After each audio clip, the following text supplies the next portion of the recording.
Bonjour, nous sommes le mercredi 21 juillet 2021 et je vous propose la situation des cultures de cette semaine.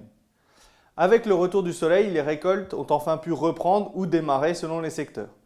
À l'heure actuelle, la priorité est de récolter les cultures qui sont à maturité, voire sur maturité, comme les orges d'hiver, les pois d'hiver pour les parcelles où c'est encore possible.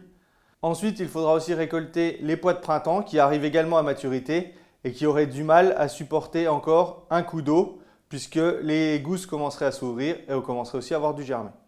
Ensuite, on fera au fur et à mesure des maturités, que ce soit au niveau des orges de printemps semées de bonne heure, puis les blés. Les colzas, eux, arrivent à maturité, mais avec leur capacité à résister à l'égrainage, ce n'est pas la priorité.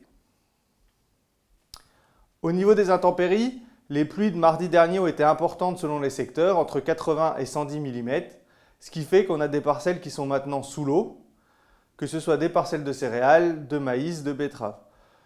Malheureusement, pour ces parcelles, il n'y a pas grand-chose à faire, attendre que l'eau se retire et ensuite analyser la situation.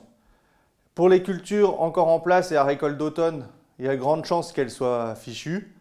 Pour les autres, si les épis n'ont pas été immergés, il faudra attendre et peut-être qu'on pourra en récolter. Il ne faudra surtout pas rentrer trop précocement pour éviter d'abîmer les structures de sol. Au niveau des maïs, les maïs sont maintenant à floraison pour les secteurs les plus précoces. En ce qui concerne les vols de pyrale, ils sont toujours assez faibles puisque sur les pièges de laine, on est entre 0 et 3 captures. Pour le moment, on n'observe pas de ponte de pyrale non plus. Maintenant que les moissons ont commencé, les parcelles commencent à se libérer, on peut donc envisager les semis, notamment de dérobés pour produire du fourrage ou de la biomasse. Donc pour ces semis, on va privilégier des mélanges avoine-veste-trèfle ou alors des mélanges avec des moutardes d'Abyssinie par exemple.